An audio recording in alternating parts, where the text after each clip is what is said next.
నామకు స్తోత్రము. అందరికీ నా మన్నాతండి. వాక్యం చదువుకుందాము. ఆది కాండము 32వ అధ్యాయము 24వ వచనము. యాకోబు ఒక్కడు మిగిలిపోయెను, ఒక నరుడు తెల్లవారు వరకు అతనితో పెనుగులాడెను. దేవుడు తన పరిశుద్ధ వాక్యమును దీవించునుగాక. ఆమెన్. చిన్న ప్రార్థన చేసుకుందాము. మహోన్నతుడా, మహాత్యం కలిగిన మా తండ్రి, మీ ఘనమైన శ్రేష్టమైన నామమును కోటాను కోట్ల స్తుతులు స్తోత్రము చెల్లించున్నాము తండ్రి. ఇంతవరకు మీరు అక్కల చోట్న మమ్మల్ని కాచి కాపాడిన తండ్రి, వందనాలు స్తోత్రాలు ప్రభువ.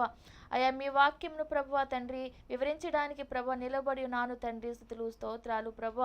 ఏ బిడలను ప్రభువ మీరు ఆదరించినైనారో ప్రభువ, ఏ బిడలను ప్రభువ తండ్రి బలపరిచినైనారో ప్రభువ, అటు బలపరిచే వాక్యమును మీరు అందించండి తండ్రి. స్తోత్రాలు. ఆదరించే వాక్యమును అనుగ్రహించమని అడుగుచున్నాము తండ్రి. అయా నా నోట ప్రభువ నేను మాట్లాడుతున్నాను కానీ ప్రభువ, అయ్యా మీరే తండ్రి నన్ను మీ పరిశుద్ధాత్మ శక్తితో నన్ను నింపి ప్రభువ, అయ్యా మీరు ఏ మాటలైతే ఉద్దేశించినయ్యున్నారో ప్రభువ, మీరు పలకనయ్యున్నారో తండ్రి, అటు మాటలు మాత్రమే మీరు పలికించి తండ్రి మీరే మహిమ పొందుమని, వినగలుగా గ్రహించగలుగు ఆత్మను ప్రభువ తండ్రి అయ్యా ప్రతి బిడకు మీరు అనుగ్రహించుమని యేసునామములో అడిగి వేడుకొంచున్నాము తండ్రి. ఆమేన్.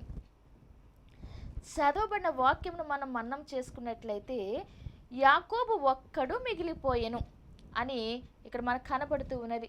అంటే ఎందుకు యాకోబు ఒక్కడు మిగిలిపోయాడు అంటే గనుక, ఈ సమయంలో ఈ యాకోబు చాలా కాలము తరువాత తన అన్నయ్య అయినటువంటి యాషావును కలుసుకోవడానికి వస్తూ ఉన్నారు. తను ఒంటరిగా కాదు, తనతో పాటు తనకు కలిగినదంతా, అలాగే తన భార్యలు తన బిడ్డల్ని కలిపి అందరినీ తీసుకొని వస్తున్నాడు. అయితే యాకోబు మీద యాషావుకి కోపం ఉన్నదనేటువంటి ఆ భయముతో మొదట కొన్ని కానుకల్ని కొంతమంది దాసుల్ని ముందర పంపించేశాడు తన అన్న దగ్గరికి. తరువాత తన భార్యని, ఇద్దరు భార్యల్ని, దాసుల్ని అలాగే తన బిడ్డల్ని కూడా ఎబ్బేకు రేవు దాటించేసి ఇప్పుడు మాత్రము తను ఒంటరిగా ఉన్నాడండి. ఎందుకంటే తన అన్న ఎలాగున రియాక్ట్ అవుతాడో, తమ్ముని చూచి క్షమిస్తాడో లేదో తెలియని పరిస్థితి. అలాంటి గందరగోళమైన పరిస్థితిలో అన్న సమాధానంగా ఉన్నాడని వర్తమానం తెలిసిన తర్వాతే వెళ్ళాలి అనేటువంటి ఆలోచన కలిగి ఉన్నాడు ఈ యాకోబు. కాబట్టి గందరగోళమైన పరిస్థితిలో అక్కడ ఒక్కడుగా ఆ రాత్రి వేళ ఉండడం జరిగింది.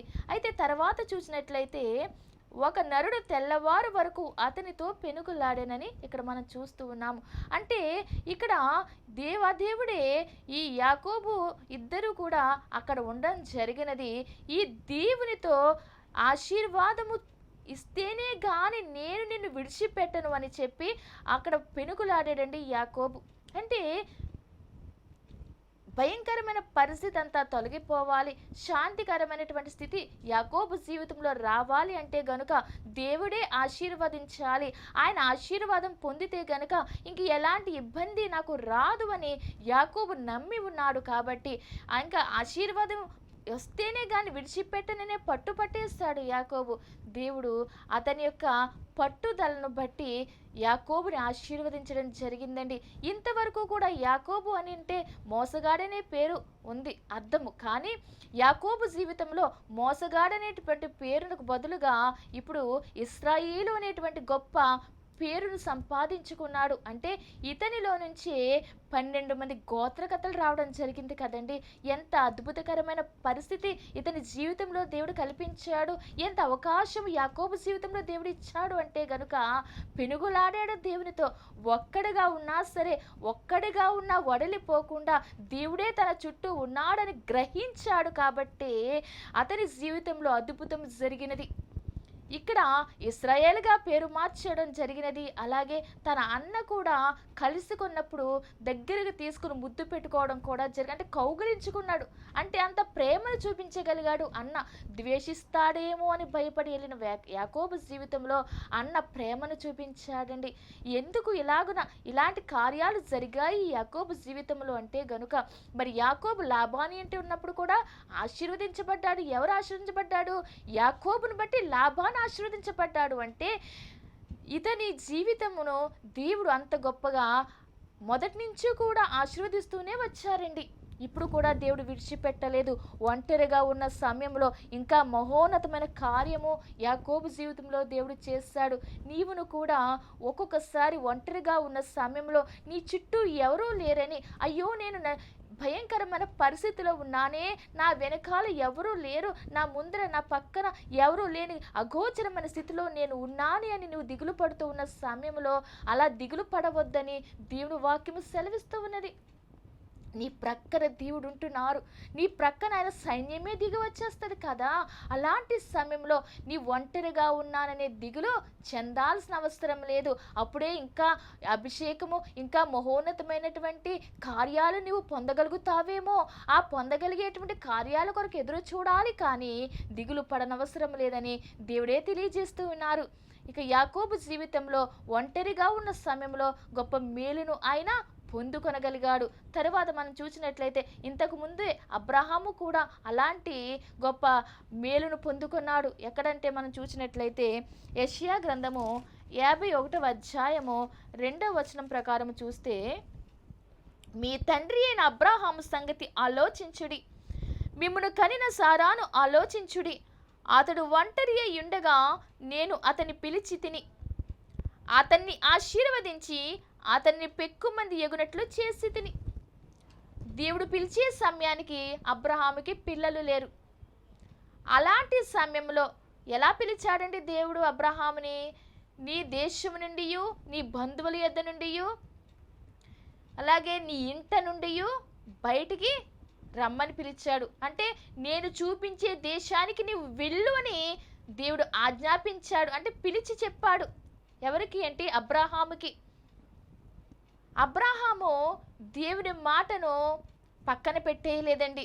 ఎవరికైనా బంధువుల దగ్గర నుంచి వెళ్ళాలన్నా బాధేస్తుంది, పోనీ దేశం నుంచి వెళ్ళాలన్నా బాధ వేస్తుంది. మరి ఇంకా ఇంటిలోంచి వెళ్ళాలంటున్నారు. ఇంకా ఎంత అంటే వారికి ఉన్నటువంటి సొంత వారిని, అంటే అక్కడ ఉన్న ప్రదేశాన్ని విడిచిపెట్టి వెళ్ళాలి అంటే ఎంత వేదన గురవుతారండి. అది ఎవరైనా తెలిసిన ప్రదేశానికి వెళ్ళమంటే వెళ్ళిపోవచ్చు, కానీ అసలు ఎక్కడికి వెళ్ళాలో తెలియని పరిస్థితి, అక్కడ ఎవరుంటారో తెలియదు, ఎలాంటి పరిస్థితులు ఉంటాయో తెలియదు, ఎలాంటి ఆందోళనలు ఎదురవుతాయో తెలియదు. అలాంటి పరిస్థితిలో కూడా దేవుడు చెప్పిన రీతిగానే ఈ అబ్రహాము దేవుని మాటకు విధేయత చూపించాడు, లోబడ్డాడండి దేవుని మాటకి. దేంటి నేను ఎలా వెళ్తాను ఇదంతా వదులుకొని అని ప్రశ్నించలేదు. ఎందుకంటే దేవుడు చెప్పాడు, నిన్ను ఆశీర్వదిస్తానన్నాడు, నీవు ఆశీర్వాదంకు వారసుడిగా మార్చబడతావని చెప్పారు. మరి ఇవన్నీ విన్నటువంటి ఈ అబ్రహాము దేవుని మాటను త్రోసివేయకుండా ఒంటరిగా వెళ్ళాడు. కానీ అతని జీవితంని దేవుడు ఎంతో అద్భుతకరంగా మార్చివేశాడు కదా. ఇక్కడ చదివి ఉన్నాం మనము, అతడు ఒంటరి అయ్యుండగా నేను అతన్ని పిలిచి తిని అతనిని ఆశీర్వదించి అతన్ని పెక్కుమంది ఎగినట్లు చేసి తిని. ఈ రోజున అబ్రహాము ఎలాగ మార్చబడ్డారు అంటే గనుక విశ్వాసులైన వారికి తండ్రిగా మార్చబడ్డారు కదండి. అలాగుననే అబ్రహాము దేవుని కోసం అన్ని వదులుకొని వచ్చాడు కాబట్టి అనేక జనములైన వారికి, అనేక దేశములకు, అనేక ప్రజలే విశ్వాసులైన వారికి తండ్రిగా మార్చబడ్డాడు. అంత మాత్రమే కాదండి, దేవుని చేత స్నేహితుడిగా పిలువబడ్డాడు. అంటే దేవుని స్నేహితుడిగా అతని జీవితం మార్చబడిందంటే అంతకంటే మించిన భాగ్యం ఏదైనా ఉంటుందా? దేవుడు స్నేహితుడిగా మార్చబడగలిగాడు అంటే గనుక దేవుడు అంత గొప్పగా అబ్రాహాముని కోరుకున్నాడు. అబ్రాహాము కూడా దేవునికి అంత విధేయత చూపించాడు. ఆదికాండ గ్రంథము 12వ అధ్యాయంలో అబ్రాహాముని దేవుడు పిలిచారండి. పిలిచిన పిలుపుకి లోబడి ఆయన వెంటనే రావడం జరిగినది. ఆ వచ్చిన తర్వాత 13వ అధ్యాయంలో మనం చూసినట్లయితే ఆదికాండం 13వ అధ్యాయము 2వ వచనంలో అబ్రాము వెండి బంగారము పశువులు కలిగి బహుధనవంతుడై ఉండెను. చూసారండి, వెండి బంగారము అలాగే పశువులు, అంటే అంత బహుధనవంతుడిగా మార్చబడ్డాడు. అంటే దేవుని మాటకి లోబడ్డాడు కాబట్టి ఒక్కడిగా బయటికి వచ్చాడు. కానీ ఈ రోజున అనేక మందికి విశ్వాసులకు తండ్రిగా అతని జీవితాన్ని దేవుడు మార్చివేసేస్తాడు. అంటే ఒంటరిగా ఉంటున్నాను, ఒంటరిగా నేను ప్రయాణం చేస్తున్నాను, అయ్యో నాకు దిక్కెవరని అనుకుంటున్నావేమో, కానీ నీ ద్వారా అనేక మంది బిడ్డలకు నీవు ఆశీర్వాదకరంగా మార్చబడతావు. ఒక్కొక్కసారి ఒంటరి సమయంలో నీవు దిగులు పడుతూ ఉంటే ఆ దిగులు పడే సమయంలో అబ్రహాముని జ్ఞాపకం చేసుకో. ఆ రోజున అబ్రహాంని అంత గొప్పగా ఆశీర్వదించావు కదా తండ్రి. అయ్యా, ఇదిగో నా జీవితంలో మీరు ఏమేమి దాచిపెట్టారో చూపించమని, మరి మామూలుగా మన ఇష్టానుసారంగా జీవిస్తూ అడిగితే కాదండి, దేవునికి విధేయత కలిగి జీవిస్తూ అడిగితే గనక ఖచ్చితంగా దేవుడు నీ జీవితంలో కూడా కార్యము చేస్తారు. ఇస్సాకు కూడా ఒంటరిగానే ఉండి పొలములో విత్తనం వేసినప్పుడు ఆ సంవత్సరము నూరంతల పంటను కోసుకోగలిగాడు కదండి. ఫిలిస్టీలు అసూయ పడిపోయారు అంటే, ఒక ఫిలిస్టీలు అసూయ పడేలా సంపాదించగలిగాడు అంటే గనుక అతను ఎంత గొప్పగా ఆ యొక్క పంటను పొందుకొనగలిగాడు ఒకసారి ఆలోచించండి. అంటే దేవుని ఆశీర్వాదం ఉంటే నీ పక్కన ఎవరు ఉన్నా లేకపోయినా సరే ఆయనే నిన్ను ముందుకు తీసుకుని వెళ్ళిపోతారు. ఆయనే నిన్ను ఎదిగింప చేసుకుంటారు. ఆయనే నీ జీవితాన్ని ఫలభరితంగా మార్చబోతారు. కాబట్టి నీవు ఎందు నిమిత్తమును కూడా చింత పడవద్దు, వేదన పడవద్దు, దిగులు పడవద్దు అని దేవుని వాక్యం ద్వారా నీతో సూటిగా మాట్లాడుతూ ఉన్నారు ఈ సమయంలో. తరువాత వ్యక్తిని మనం చూసినట్లయితే మోషే గారిని మనం జ్ఞాపకం చేసుకోవచ్చు. నిర్గమకాండము 3వ అధ్యాయము 10వ వచనం చూసినట్లయితే గనుక, కాగా రమ్ము, నిన్ను ఫరో యొద్దకు పంపెదను, ఇశ్రాయేలీల నా ప్రజలను నీవు ఐగుప్తులో నుండి తోడుకొని పోవలనను. అబ్రాహామునేమో నేను చూపించే దేశానికి వెళ్ళు అని చెప్పారండి. ఇక్కడ మోషేని ఎలా పిలుస్తున్నారంటే కాగా రమ్ము అంటే, మోషే జీవితం ఎలాగ ఉన్నది అంటే 40 సంవత్సరములు ఐగుప్తు దేశంలోనే రాణి కుమారుడిగా ఆయన పెరగడం జరిగింది. విద్యలు, సకల విద్యలు అన్నీ అభ్యసించేశారు ఈ మోషే. తరువాత కాలంలో మిద్యాను అరణ్యానికి ఈయన పారిపోయి రావడం జరిగినది. ఆ మిద్యాను అరణ్యంలో అక్కడ అతనికి వివాహం జరిగినది, బిడ్డలు పుట్టారు. అలాగున ఉంటున్న అతని జీవితం అలా సాగుతున్న క్రమేణి మరలా దేవుడు పిలుస్తూ ఉన్నారండి మోషేని. కాగా రమ్మంటున్నారు. ఇప్పుడు నీ ఉన్న ఈ ప్రదేశము కాదు, నీకు ముందర మరింత పని ఉన్నది, పని భారం ఉన్నది అని చెప్పుతున్న రీతిగానే ఇక్కడ నుండి నీవు ఐగుప్తు దేశానికి రావాలి. ఐగుప్తు దేశంలో నీవు అక్కడ చేయాల్సిన పని చాలా ఉన్నదని చెప్పి మోషేని పిలవడం జరిగినది. ఒంటరిగా పిలిచాడు మోషేని. అలాగున మోషేని ఏర్పాటు చేసుకొని దేవుడు ఐగుప్తు దేశానికి పంపించాడు. అక్కడి నుండి ఆ ప్రజలైన వారిని, ఇశ్రాయేలీలైన వారిని నడిపించడానికి ఒక గొప్ప నాయకునిగా, వారు పాలు తేళ్లు ప్రవహించే దేశానికి రావడానికి ఒక మార్గదర్శిగా మోషేని దేవుడు ఏర్పాటు చేసుకున్నాడు. మొదట మోషే నేను వెళ్ళను రాను అని చాలా మారం చేశాడండి. అయినా సరే కోరుకున్న దేవుడు మోషేని విడిచిపెట్టకుండా నీవు రా అని పిలుచుకున్నాడు. పిలిచిన పిలుపునకు మోషే మొదట భయపడినా తరువాత ముందుకు వచ్చాడు, నడిచాడు. కాబట్టి మోషేకు దేవుడు తోడయ్యుండి ఎలాంటి ఇబ్బందులు ఎదురైనా, ఎలాంటి కష్టకాలం వచ్చినా మోషేకు తోడుగా ఉండి నడిపించుకుంటూనే వచ్చాడు. ఆ కనాను దేశానికి ఆ మోషే వారందరినీ నడిపించడానికి ఒక మార్గదర్శిగా మోషేను ఏర్పాటు చేసుకుని ఆ మోషేకు దేవుడు తోడయ్యున్నారండి. అంటే ఒంటరిగా మోషేను పిలుచుకున్నాడు దేవుడు. ఇశ్రాయేలు వారందరికీ ఒక నాయకుడిగా మార్చుకున్నారు. అంత మాత్రమే కాదు, మోషేను గురించి దేవుడు అంటున్నారు కదా, నా ఇల్లంతటిలో నమ్మకమైన వాడు అంటున్నారండి. ఎంత గొప్ప సాక్ష్యము దేవుని దగ్గర నుంచి అనిపించుకున్నాడు చూసారా. నమ్మకమైనటువంటి స్థితిని మోషే కలిగి ఉన్నాడు. మరి నువ్వు కలిగించుకుంటున్నావా? ఆ మాట నీవు అనిపించుకోగలుగుతున్నావా? భలా నమ్మకమైన మంచి దాసురాలువి, భలా నమ్మకమైన మంచి దాసుడా అని నీవు పిలిపించుకోగలుగుతున్నావా?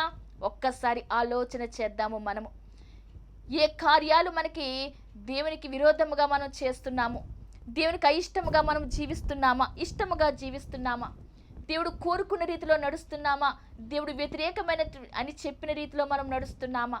ఒక్కసారి ఎవరి మట్టుకు వారమే ఆలోచించుకోవాలి. ఎందుకంటే నా మనసులో ఏమున్నదో, నా అంతరంగం ఏమున్నదో మీకు తెలియదు, మీ అంతరంగం ఎలా ఉందో నాకు తెలియదు. కానీ సకల హృదయములు అన్నిటి కూడా పరిశోధించేవాడు యెహోవాయే. ఆయనకి సమస్తము తెలుసు. కాబట్టి ఆయనకు మరుగైన ఉన్నది ఏదీ లేదు. కాబట్టి మనందరము కూడా హృదయానుసారులుగా నడుచుకోవాలి. ఎవరికి? లోకానికి హృదయానుసారులుగా కాదండి, దేవునికి హృదయానుసారులమైన బిడలుగా నడుచుకోవాలి. ఆయన అదే కోరుకుంటున్నారండి. మనుషులు పై రూపాన్ని లక్ష్య పెడతారు కానీ నేను అంతరంగ రూపాన్ని లక్ష్య పెడతానంటున్నారు దేవుడు. మరి మనం ఏ రూపాన్ని లక్ష్య పెట్టి స్నేహం చేస్తున్నాం ప్రజలైన వారితోటి? ఒక్కసారి ఆలోచన చేద్దాం. ఒక్కసారి ఎవరి మట్టుకు వారు ప్రశ్నించుకుంటూ ముందుకు వెళ్తే దేవుడే మనకు అనేకమైన రీతిలుగా అనేకమైనటువంటి ఆశీర్వాదాలు అందివ్వనయ్యున్నారు. ఎందుకంటే మనలో మార్పు వస్తుంది. ప్రశ్నించుకుంటున్నాం అనుకోండి, మనం ఎలా నడుస్తున్నాం మనకు తెలుస్తుంది, ఎలా జీవిస్తున్నాం మనకు తెలుస్తుంది. ప్రతి ప్రశ్నకు సమాధానం బైబిల్ కాబట్టి మన ప్రశ్నలకు సమాధానం అంతా కూడా బైబిల్లోనే దేవుడు మనకు తెలియజేస్తారు. కాబట్టి ఆయన సమాధానకర్త. ఆ సమాధానాన్ని ఆయన మన జీవితంలోకి అనుగ్రహిస్తారు. అప్పుడు మనం బలం పొందుకొని మనము దేవునికి ఇష్టలుగా మనం మార్చబడతామని దేవుడు తెలియజేస్తూ ఉన్నారు ఈ సమయంలో. ఇప్పుడు మోషే అక్కడ ఉన్నటువంటి ఐగుప్తు సైనికులందరికీ కూడా ఎదురుగా నిలబడ్డాడండి. ఎందుకంటే ఇశ్రాయేలు పక్షముగా వారికి ఎదురు నిలబడ్డాడు. వారికి వ్యతిరేకముగా నిలబడి ఇశ్రాయేలును సపోర్ట్ చేసుకుంటూ వారిని బయటకు తీసుకురావడం జరిగింది. ఫరో సైన్యాన్ని అంతా ఎదిరించేస్తాడు ఈ మోషే. ఎదిరించగలిగే శక్తిని దేవుడు ఇచ్చాడు. అయ్యో నేను ఒంటరి నోటి మాంజం గలవాడనే, నేను ఏం మాట్లాడాలి, ఎలా చెప్పాలి అని ఎంతగా నలిగిపోయినా సరే మోషేకు తోడుగా ఆరోన్ని అయినా పంపించాడు, కానీ మోషేని విడిచిపెట్టలేదండి దేవుడు. అంటే పిలిచిన పిలుపు అంత గొప్పది కాబట్టి నిలబెట్టుకున్నాడు దేవుడు. అలాగనే నీ ఒంటరిగా ఉన్నావేమో, ఒంటరిగా ఉండి నేను ఈ పరిస్థితులన్నీ ఎలా చక్కదిద్దుకోవాలి, ఎలాగో నేను నెరవేర్చుకోవాలని దిగులు పడుతున్న సమయంలో నీకు ఎవరో ఒకరు సహాయకులు దేవుడు పంపిస్తారు. సహాయకుడుగా దేవుడే దిగి వచ్చేస్తారు. అలాంటి సమయంలో నీవు ఎంత మాత్రము కూడా ఏ చుట్టుపక్కల జరిగేటువంటి వ్యతిరేకమైన పరిస్థితులన్నింటినీ చూసి నువ్వు భయపడక్కర్లేదు. ఎందుకంటే వాటినన్నిటినీ సమాధానపరిచే సమాధానకర్త మన దగ్గర ఉన్నారు. ప్రభువారికి పేర్లు ఉన్నాయి కదండి, సమాధానకర్త అధిపతి అని ఆయనకి పేరు. కాబట్టి ఆ సమాధానకర్త అయిన అధిపతే మనకు సమాధానం ఇచ్చేస్తాడు. నీ జీవితంలో బహు ప్రశ్నలతో నీవు దిగులు పడిపోతూ అల్లకల్లోలంగా నీవు ఒంటరిగా ఉండి ఏడుస్తున్నావేమో, కానీ నీ ఒంటరిగా ఉన్న సమయంలో 1000 మంది ఉంటే ఎంత శక్తి వస్తుందో అంత శక్తి దేవుడు నీకు ఇచ్చేస్తారు. ఎప్పుడు అంటే ఆయనను నీవు ఆహ్వానిస్తే గనుక, ఆయన నీ పక్కన ఉన్నారని, నీతో ఉన్నారని, నీలో ఉన్నారని, నీలో నివాసము చేస్తున్నారని నీవు గ్రహిస్తే గనుక అంత శక్తి నీవు పొందుకుంటావని చెప్పి దేవదేవుడే ఈరోజు నీతో స్వయంగా మాట్లాడుతూ ఉన్నారు. మోషేను అలాగనే ఏర్పాటు చేసుకుని పిలుచుకొని మోషే ద్వారా కార్యము జరిగించారు. తర్వాత మనం చూసినట్లయితే దావీదు గారిని మనం జ్ఞాపకం చేసుకోవచ్చు. మొదటి సమూయేలు గ్రంథము 17వ అధ్యాయము 32వ వచనంలో చూసినట్లయితే గనుక, మొదటి సమూయేలు గ్రంథము 17వ అధ్యాయము 32వ వచనము, ఈ ఫిలిష్తీయును బట్టి ఎవరి మనసును కృంగ నిమిత్తము లేదు, మీ దాసుడినైన నేను వానితో పోట్లాడుదనని దావీదు సౌలుతో అనగా. ఇక్కడ దావీదు చెప్తున్న మాట మీ దాసుడనైనా నేను. ఇక్కడ మనము అనలేదండి, మనందరము కలిసి పోరాడుదాము, పోట్లాడదాము ఆ ఫిలిష్తీన్తో అన్నాడా? అలా అనలేదు. మీ దాసుడనైనా నేను అన్నాడు. అంటే ఒంటరిగానే వెళ్ళాడండి పోరాడడానికి ఈ దావీదు. ఈ ఫిలిష్తీయుడు ఎలాగున్నాడండి? మొదట మనం 17వ అధ్యాయం మొదట్లో మనకి ఇక్కడ రాయబడి ఉన్నది, అతడు 6 ముళ్ళ జానెడు ఎత్తు మనిషి, అతని తల మీద రాగి శిరస్త్రాణం ఉండెను, అతడు యుద్ధ కవచము ధరించి ఉండెను. 6 ముళ్ళ జానెడు ఎత్తు మనిషి, అలాగే యుద్ధ కవచాలన్నీ ధరించేస్తున్నాడు. అతను ఒంటి మీద కొంచెం చర్మం కూడా కనిపించలేనంత మొత్తం దిగేసేసుకుని ఉన్నాడు కదా. ఇప్పుడు ఎంత ఎత్తు మనిషి, ఎంత యుద్ధ కవచాలు కలిగి ఉన్నటువంటి ఈ వ్యక్తిని ఈ బాలుడైనటువంటి ఈ చిన్నవాడైనటువంటి ఈ దావీదు ఎదుర్కొనగలడా? అసలు సాధ్యమేనా? అందరూ అదే అనుకుంటున్నారు. నువ్వు చిన్నవాడిగా ఉన్నావు, నీ వల్ల ఏమవుతుంది అని అందరూ కూడా అంటున్నారు. అంటే తన అన్న అంటున్నాడు, నీకు ఇక్కడ ఏం పని, నువ్వెందుకు వచ్చావని తన తమ్ముడిని తిట్టాడు. అంటే అంత ఏంటంటే అతను చూస్తే చాలా బలవంతుడు, ఈ దావీదు చూస్తే చాలా అతని ముందర బలము లేని వాడిగా కనిపించి ఉన్నాడు. కానీ ఒంటరిగా ఉన్నటువంటి ఈ దావీదు జీవితంలో దేవుడు ఉన్నాడని, దేవుడు తోడై ఉన్నాడని, దేవుడు నడిపిస్తాడని, దేవుడు బలపరుస్తాడని, దావీదుకు బదులుగా దేవుడే అక్కడ పోరాటం చేస్తారు అని చెప్పి దావీదు గ్రహించి ఉన్నాడు. కాబట్టే నేను ఒక్కడనే భయం లేకుండా, నేను చిన్నవాడిని అనే భయం లేకుండా, అతను ఎత్తు మనిషి, నేను అతని ముందర ఎంత మాత్రము సరిపోననేటువంటి సందేహము కూడా లేకుండా ముందుకు వెళ్ళిపోయాడు ఈ దావీదు. ఇప్పుడు ఈ దావీదుని చూసిన వారందరూ కూడా ఇతని వల్ల ఏమవుతుంది అని ఎంతో ఆందోళన చెందవచ్చు. కానీ ఇతను చెప్పేది ఏమిటి అంటే, దేవుడే నాకు తోడై ఉంటాడని చెప్పి అక్కడ ముందుకు వెళ్ళడం జరిగింది. అక్కడ సౌలు అంటాడు కదా, సౌలు ఈ ఫిలిష్తీని ఎదుర్కొని వానితో పోట్లాటకు నీకు బలము చాలదు, నీవు బాలుడవు. వాడు బాల్యం నుండి యుద్ధ విద్యలన్నీ నేర్చుకున్నవాడు, నీకు చూస్తే ఏమీ తెలియదు కదా, నీవు ఎలాగన వెళ్తావు, నీకు బలం సరిపోదయ్యా, నీ వల్ల కాదు అని రాజుగా ఉన్నటువంటి సౌలే చెప్తాడు. కానీ ఈ దావీదు అంటాడు కదా, సింహాల కంటే, అలాగే సింహముల నోటి నుండి, ఎలుగుబంట్ల నోటి నుండి నా యొక్క మందని నేను కాపాడుకునేవాడిని. ఒకసారి నా మంద మీదకి ఈ సింహము ఎలుగుబంటి వచ్చినప్పుడు నేను ఆ వాటిని పట్టుకొని వాటి నోటిని పెకిలించేసి వాటిని చంపివేశాను, నా మందని నేను కాపాడుకున్నానని చెప్పి ఈ దావీదు చెప్తుంటాడు. సింహాల నొక్క నుండి, అలాగే ఎలుగుబంటి నోటి నుండి కాపాడిన దేవుడు ఈ రోజున ఇశ్రాయేలు మనల్ని తిరస్కరించినటువంటి, ఈ సైన్యాన్ని తిరస్కరించినటువంటి ఈ ఫిలిష్తీన్ని ఓడించడానికి శక్తి నాకు ఎందుకు ఇవ్వడు అని చెప్పి బలమైనటువంటి తీర్మానం పొందుకొని ముందుకు వచ్చాడండి.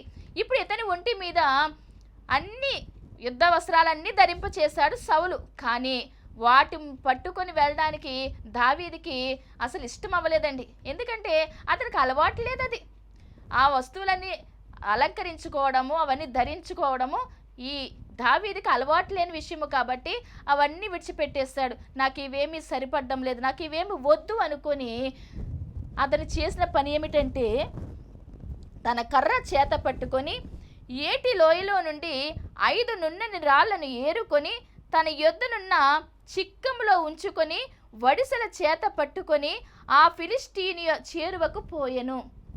అన్నీ విడిచిపెట్టేశాడండి. యుద్ధ కవచాలు, యుద్ధ ఆయుధాలు అన్నీ విడిచిపెట్టేశాడు. ఎదురు చూస్తే ఫిలిష్తీయుడు అనేటువంటి ఆ గొలియాతు ఎలాగున్నాడంటే గనుక బలమైన ఆకారము కలిగి వస్తువులన్నీ ధరించేసుకొని ఆయుధాలు చేత పట్టేసుకొని ఎదురొస్తూ ఉన్నాడు. కానీ ఈ దావీదు మాత్రము చేసిన పని ఏమిటంటే తన కర్ర చేత పట్టుకున్నాడు, తన రాళ్ళను ఏరుకున్న సన్నని రాళ్ళను ఏరుకున్నాడు, వాటితోనే ముందుకు వెళ్ళాడండి. ఇతని ధైర్యం ఏంటంటే ఆయుధాలలో లేదు, కానీ నా దేవుడు తోడ్పాటులో నాకు ఉన్నదని చెప్పి బలమైన నమ్మకము కలిగి ముందుకు వెళ్ళాడండి. వెళ్ళిన ఇతను ఆ గొలియాతుని గురి చూసి ఒక్క రాయి విసరగానే ఆ రాయి అతని నుదుట పడి బోర్లా పడిపోయాడు. ఈ యొక్క గొలియాతు. ఎంత గొప్ప అద్భుత కార్యం జరిగిందండి. ఇతను ఏమైనా ఈటతోటి లేదంటే కత్తితోటి అతను నరకడానికి ముందుకు వెళ్ళాడా? వెళ్ళలేదే. ఒక్క రాయితోటి ఎత్తు మనిషి అయినటువంటి గొలియాతుని కిందకి పడేస్తాడు.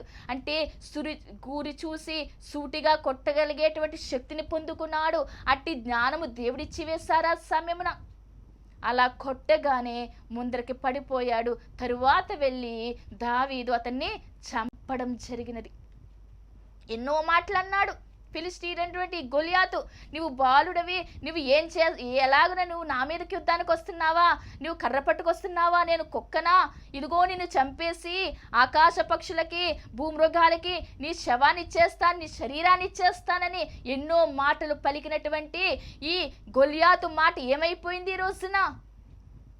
దావీదు అతని మీద పడి అతన్ని చంపడం జరిగినది. ఇక్కడ అద్భుతం మనం చూసినట్లయితే గనుక దావీదు ఈ యుద్ధాయుధాలను పట్టుకొని వెళ్ళలేదు, కానీ దేవుని యొక్క బలమైనటువంటి నామాన్ని పట్టుకొని వెళ్ళాడు. కాబట్టి దేవుని నామమే నన్ను నడిపిస్తుంది, నాకు శక్తినిస్తుందని నమ్మి ఉన్నాడు. కాబట్టి అంత గొప్ప విజయం పొందుకున్నాడు. ఈ రోజున దావీదు ఒంటరిగానే పోరాడాడు. సమయంలో అతనికి అన్నలు కానీ బంధువులు కానీ ఆ సైన్యము కానీ అతని దగ్గర నిలబడి అతనితో పాటు పోరాడాయి అంటే అక్కడ ఏమీ జరగలేదు. కానీ ఒక్కడిగానే ముందుకు వెళ్ళాడు, ఒక్కడిగానే విజయం సాధించాడు. అతని జీవితంలో గొప్ప విజయాన్ని పొందుకొనగలిగాడు. అంతటి శక్తి దేవుడు అతనికి ఇచ్చి ఉన్నాడు. నీవును కూడా నీ సమస్య గొలియాతంత పెద్దదిగా ఉన్న సమయంలో నీ బంధువులైనా, నీ స్నేహితులైనా, నీ కుటుంబీకులైనా నీకు సహకారం చేయలేకుండా ఉంటున్నారేమో, పక్కకి తొలగిపోతూ ఉంటున్నారేమో, ఎక్కడ నీకు సహాయం చేయవలసి వస్తుందా అని చెప్పి ఒక్కొక్క సమయంలో మన బంధువులే మన విడిచిపెట్టేస్తారు. అలాంటి సమయంలో ఏ దిక్కు లేని భయంకరమైన పరిస్థితిలో నీవున్నప్పుడు, నీ ముందర భయంకరమైన సమస్య ఉన్నప్పుడు, అయ్యో నేను ఒంటరిగా పోరాడుతున్నానే, నా బంధువులు కానీ, నా జనాంగము కానీ, నా యొక్క స్నేహితులు కానీ ఎవరు నా చెంత లేరే అని నువ్వు దిగులు పడుతూ ఉన్న సమయంలో నీవు ఒక్కసారి దావీదును గుర్తు చేసుకో. ఒంటరిగానే వెళ్ళాడు దావీదు భయంకరమైనటువంటి ఆకారం కలిగిన గొలియాతుని సంహరించడం జరిగినది. ఈ రోజున అలాంటి భయంకరమైన పరిస్థితిని నీవు ఎదుర్కొనాలంటే, ఆ పరిస్థితి నుండి లేవనెత్తబడాలి అంటే దేవుని నామాన్ని ధరించుకో. దేవుడే నీ పక్కన ఉన్నారని, నీతో ఉన్నారని, నీతో నడుస్తున్నారని, నీతో సహవాసము చేస్తున్నారని విశ్వాసము కలిగి నీ జీవిస్తే గనుక బలమైన కార్యాలు, ఆశీర్వాదకరమైన కార్యాలు దేవుడు నీ పట్ల చేస్తారని ఈ సమయంలో మాట్లాడుతూ ఉన్నారు. కాబట్టి ప్రియ సహోదరుడా, ప్రియ సహోదరి, నీ ఒంటరిగా ఉన్న సమయంలో నీ పక్కన 1000 మంది కానీ దిగి వస్తారు. కాబట్టి నీవు దిగులు పడొద్దు, నీవు వేదన చెందవద్దు, ఎలాంటి ఇబ్బంది గురి కాకుండా దేవుడు నిన్ను ఆశీర్వదించినారు. కాబట్టి అట్టి ధన్యత దీవెన దేవదేవుడు మనందరికీ దయచేసి ఆయన 2వ రాకడ సిద్ధపరచును గాక. ఆమేన్. మహాపరిశుద్ధుడా, మీకు వందనాలు, స్తుతులు, స్తోత్రాలు తండ్రి. నాయన అయ్యా కొద్ది నిమిషములు మాతో మాట్లాడిన తండ్రి, వందనాలు, స్తుతులు, స్తోత్రాలు ప్రభువా. అయ్యా ఒంటరిగా ఉన్న సమయంలో మాతో ఉంటానని సెలవిచ్చిన రీతిగా ప్రభువా, అయ్యా మీరే మా తోడయుండి తండ్రి. నాయన ఏ బిడ్డలైన వారు ప్రభు ఈ సమయంలో ప్రభువా తండ్రి, అయ్యో నేను ఒంటరిగా ఉన్నానని వేదన చెందుతూ ఉన్నారో ప్రభువా, అలాంటి వారికి ప్రభువా తండ్రి ధైర్యం ఇచ్చి ప్రభువా మీరే అనేకమైన కార్యాలు బిడ్డల పట్ల జరిగించి మీరు మహిమ పొందుమని త్వరగా రానే యేసు నామములో వేడుకుంటున్నాము తండ్రి. ఆమేన్. అందరికీ నా తండ్రి. మరి కార్యక్రమము ఎంతో ఆశీర్వాదంగా ఉందని, ఈ కార్యక్రమం ద్వారా ఎన్నో మేళ్లు పొందుకున్నామని మరి మీరందరూ కూడా ఫోన్ కాల్ చేస్తూ ఉన్నారు. చాలా సంతోషము. ఎన్నో అద్భుత ఆశ్చర్యకార్యాలు దేవుడు ఈ కార్యక్రమం ద్వారా జరిగిస్తూ ఉన్నారు. దేవుని నామమునికి మహిమ కలుగునుగాక. మరి మీరు చూస్తున్నటువంటి ఈ యొక్క షెడ్ గురించి గతంలో మీకు చెప్పడం జరిగింది. యజమానుడు మరి దీన్ని బేరం పెట్టారని చెప్పేసి, దీన్ని తీసుకుంటే ఇక్కడ ఆరాధన జరుగుతుంది, లేకపోతే మనం బయటికి వెళ్ళాలనేటువంటి పరిస్థితిని మీకు చెప్పినందుకు చాలామంది మరి సహకరించారు. కొంతమంది మరి అమౌంట్ పంపించడం జరిగింది, అలాగే ప్రార్థన చేయడం జరిగింది. దేవుని మహాకృపను బట్టి పంపించినటువంటి కొంత అమౌంట్ మరి యజమానుడికి కట్టడం జరిగింది. ఇంకా చాలా అమౌంట్ మనము వారికి ఇవ్వాల్సి ఉంది. కనుక మరి ఈ కార్యక్రమాన్ని వీక్షిస్తున్నటువంటి మీకు ఎవరికైనా కనుక ప్రేరేపణ కలిగినట్లయితే కనుక మరి మీ వంతు సహకారాన్ని అందించండి. ఈ దీన సేవకునికి మీ యొక్క సహకారం అందించి ఈ సేవను మరి ముందుకు వెళ్ళేలాగా సహకరించవలసిందిగా ప్రభు పేరు తెలియజేస్తూ ఉన్నాను. మీకు ఎవరికైనా కనుక మరి ప్రేరేపణ కలిగినట్లయితే కనుక స్క్రీన్ మీద కనపడుతున్నటువంటి ఆ నెంబర్కి ఫోన్పే చేయండి, లేదా ఫోన్ చేసినట్లయితే కనుక నేనే స్వయంగా మాట్లాడతాను. మీ సహకారాన్ని అందించండి. ప్రభు పనిలో మీరు కూడా పాలి భాగస్తులు కావాల్సిందిగా ప్రభు పేరు తెలియజేస్తున్నాను. అందరికీ మరణాత.